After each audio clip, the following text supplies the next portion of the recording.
ഇന്ത്യക്ക് വലിയ രീതിയിൽ സുരക്ഷാപരവും തന്ത്രപരവുമായി പ്രാധാന്യമുള്ള ലക്ഷദ്വീപ് ഇപ്പോൾ വാർത്തകളിൽ ഇടം പിടിക്കുന്ന ഏറ്റവും പ്രസിദ്ധമായ ഒരു ദ്വീപായി മാറുന്നു. അടുത്തിടെ നടന്ന പ്രധാനമന്ത്രി നരേന്ദ്രമോദിയുടെ ലക്ഷദ്വീപ് സന്ദർശനത്തിന് ശേഷം ലക്ഷദ്വീപ് ഒരു ടൂറിസ്റ്റ് മേഖലയായും ഇന്ത്യൻ സൈന്യത്തിന്റെ ഒരു തന്ത്രപ്രധാന മേഖലയായും ഉയർത്തിക്കാട്ടുന്നു. ലക്ഷദ്വീപ് ഒരു ടൂറിസ്റ്റ് സ്പോട്ടാകുന്നത് മാലിദ്വീപിന് ഭീഷണിയാകുകയും ലക്ഷദ്വീപ് ഒരു തന്ത്രപ്രധാന മേഖലയാകുന്നത് ചൈനയ്ക്ക് ഭീഷണിയാകുകയും ചെയ്യുന്നു. 12 അറ്റോളുകൾ, 3 റീഫുകൾ, വെള്ളത്തിൽ മുങ്ങിയ 5 കടൽ തീരങ്ങൾ എന്നിവയുള്ള ഒരു ദ്വീപസമൂഹമാണ് ലക്ഷദ്വീപ് എന്നത്. ചെറുതാണെങ്കിലും തന്ത്രപരമായി പ്രാധാന്യമുള്ള ലക്ഷദ്വീപ് യഥാർത്ഥത്തിൽ ഇന്ത്യൻ മഹാസമുദ്രത്തിലെ ഷാഗോസ് ലക്കാഡൈവ് പർവ്വതനിരയുടെ ഭാഗമാണ്. പേർഷ്യൻ ഗൾഫിനെ കിഴക്കൻ ഏഷ്യയുമായി ബന്ധിപ്പിക്കുന്ന 9 ഡിഗ്രി ചാനൽ എന്നറിയപ്പെടുന്ന 200 കിലോമീറ്റർ വീതിയുള്ള ഫണൽ ഈ ദ്വീപിനടുത്താണ് എന്നതും ശ്രദ്ധേയമാണ്. കൂടാതെ കൊച്ചി ആസ്ഥാനമായുള്ള south western naval command Pacific അതിർത്തിക്കടുത്തുള്ള എല്ലാ ചരക്ക് നീക്കങ്ങളും നിരീക്ഷിക്കുകയും കടൽ കൊള്ളയ്ക്കെതിരായ ഒരു കരുത്തായും പ്രവർത്തിച്ചു പോരുന്നു.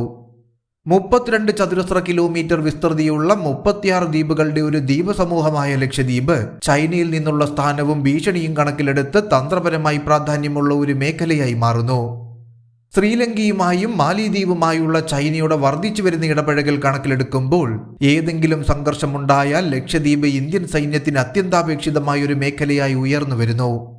ലക്ഷദ്വീപിന്റെ തന്ത്രപ്രധാനമായ പ്രാധാന്യം കണക്കിലെടുത്ത് മിനിക്കോയ് ദ്വീപിൽ എയർഫോഴ്സ് സ്റ്റേഷനോ വിമാനത്താവളമോ സ്ഥാപിക്കാനാണ് മോദി സർക്കാർ പദ്ധതിയിടുന്നത്. മിനിക്കോയിലെ ഈ നിർദ്ദിഷ്ട dual purpose airfield Airbus A320 അല്ലെങ്കിൽ ബോയിങ് 737 വലിപ്പത്തിലുള്ള വിമാനങ്ങളും യുദ്ധവിമാനങ്ങളും ഉൾക്കൊള്ളുമെന്ന് പ്രതീക്ഷിക്കപ്പെടുന്നു.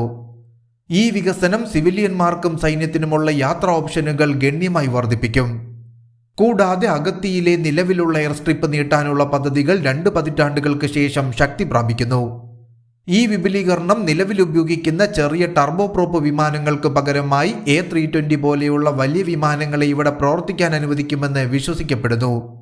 ദേശീയ സുരക്ഷ ശക്തിപ്പെടുത്തുന്നത് ലക്ഷ്യമിട്ടുള്ള തന്ത്രപരമായ നീക്കത്തിന്റെ ഭാഗമായി ലക്ഷദ്വീപിലെ മിനിക്കോയ് ദ്വീപുകളിൽ ഒരു ഫോർവേഡ് ഫൈറ്റർ എയർബേസ് സ്ഥാപിക്കാനും ഇന്ത്യൻ എയർഫോഴ്സ് നിർദ്ദേശിക്കുന്നു. മിനിക്കോയ് ദ്വീപുകളിൽ നിലവിലൊരു ചെറിയ ഇന്ത്യൻ നേവി ഡിറ്റാച്ച്മെന്റ് ഉള്ളതിനാൽ ഈ എയർബേസിന്റെ തന്ത്രപ്രധാനമായ പ്രാധാന്യം വളരെ വലുതായിരിക്കും. ഒരു സുരക്ഷാ രൂപകൽപ്പന എന്ന നിലയിൽ ക്വാഡ് സഖ്യത്തിന്റെ വിജയം ഇന്ത്യൻ മഹാസമുദ്രത്തിലെയും ഇന്തോ പസഫിക്കിലെയും നാവിക സ്വത്തുക്കളുടെയും അംഗങ്ങളുടെയും സംയോജിത ശക്തിയെ ആശ്രയിച്ചിരിക്കുന്നു. ഇവിടെയാണ് ലക്ഷദ്വീപ് എന്ന ചെറിയ ദ്വീപസമൂഹം പ്രാധാന്യമറിയിക്കുന്നത്. അതായത് ആശയവിനിമയത്തിന്റെ സുരക്ഷിത സമുദ്രപാതകളെ സംബന്ധിച്ചിടത്തോളം ലക്ഷദ്വീപ് ഒരു പ്രധാന ചോക്ക് പോയിന്റായി മാറുന്നു. പശ്ചിമേഷ്യയിൽ നിന്നും ഹൈഡ്രോ കാർബണുകൾ വഹിക്കുന്ന മെഗാഷിപ്പുകൾ കിഴക്കൻ ഏഷ്യയിലെ ഉപഭോക്താക്കളിലേക്ക് എത്തിക്കാൻ സഹായിക്കുന്ന ഇന്ത്യൻ മഹാസമുദ്രത്തെ ഇന്ത്യ 2 വശത്തൂടെയും കീഴ്പ്പെടുത്തുന്നു എന്ന് സ്ട്രാറ്റജിക് അനലിസ്റ്റ് റോബർട്ട് കപ്ലാൻ തന്റെ ലേഖനമായ റിവേറ്റിംഗ് സെൻട്രാലിറ്റി ഓഫ് ഇന്ത്യയിൽ എഴുതിയിരുന്നു. യുറേഷ്യയിലെ തെക്കൻ സമുദ്ര പ്രദേശങ്ങളിലുടനീളം സംഘർഷത്തിന്റെയും മത്സരത്തിന്റെയും വർദ്ധിച്ചു വരുന്ന സാഹചര്യത്തിൽ ഇന്ത്യൻ മഹാസമുദ്രത്തിന്റെ സഹായത്തോടെ ഗ്രേറ്റർ പശ്ചിമേഷ്യയിലെ ഭൗമരാഷ്ട്രീയത്തെ കിഴക്കൻ ഏഷ്യയിലെ ഭൗമരാഷ്ട്രീയവുമായി ഇന്ത്യ സംയോജിപ്പിക്കുന്നു. ആഗോള വ്യാപാരത്തിനോ നാവിക വിതരണ ശൃംഖലയ്ക്കോ ഒരു തടസ്സമാകാനുള്ള ഉദ്ദേശം ഇന്ത്യക്കില്ല എങ്കിലും ഇന്ത്യൻ നാവികസേന പീപ്പിൾസ് ലിബറേഷൻ ആർമി നേവിയേക്കാൾ കൂടുതൽ കഴിവുകളോടെ മികച്ചതാകാൻ ശ്രമിച്ചു പോരുന്നു. കൂടാതെ ഇന്ത്യൻ മഹാസമുദ്രത്തിൽ പ്രത്യേകിച്ച് ലക്ഷദ്വീപിനടുത്തുള്ള 9 ഡിഗ്രി ചാനൽ നിന്നുള്ള ചരക്ക് ഉപരോധത്തിലൂടെ ചൈനയുടെ വടക്കു ഭാഗത്തെ അധിനിവേശങ്ങളെ ചെറുക്കാൻ ഇന്ത്യക്ക് കഴിയും. 1 ദശാബ്ദത്തിന് മുൻപ് ഒരു കപ്പൽ ഹൈജാക്ക് ചെയ്തതിനെ തുടർന്ന് ഈ ദ്വീപുകളിൽ പതിവായി തീവ്രവാദ സംഘടനകൾ ബന്ധപ്പെടുന്നുണ്ടെന്നും അവ കടൽ കൊള്ളയ്ക്കും മറ്റ് നികൃഷ്ട പ്രവർത്തനങ്ങൾക്കുമുള്ള താവളങ്ങളായി ദ്വീപുകളെ ഉപയോഗിക്കാൻ ശ്രമിക്കുന്നതായും സുരക്ഷാ നിർദ്ദേശങ്ങൾ ലഭിച്ചിരുന്നു. 2008 മുംബൈ ആക്രമണ അന്വേഷണത്തിൽ ലക്ഷദ്വീപിനെ സുരക്ഷിതമാക്കിയില്ലെങ്കിൽ ജിഹാദി സംഘടനകൾക്ക് സുരക്ഷാ വെല്ലുവിളികൾ ഇനിയും ഉയർത്താൻ കഴിയുമെന്നും ചൂണ്ടിക്കാട്ടിയിരുന്നു. തുടർന്ന് തീരദേശ സുരക്ഷയിലെ പഴുതുകൾ അടയ്ക്കുന്നതിനായി തീരദേശ സുരക്ഷാഭ്യാസമായ നെപ്റ്റ്യൂൺ 2 നടത്തിയിരുന്നു. അതോടൊപ്പം ജനവാസമില്ലാത്ത ദ്വീപുകളിലെ നിരീക്ഷണവും ജാഗ്രതയും വർദ്ധിപ്പിക്കുകയും ചെയ്തു. ഇതിന് സഹായകമായി ഒരു പുതിയ കോസ്റ്റ് ഗാർഡ് സ്റ്റേഷനായി DHQ-12 സ്ഥാപിച്ചു.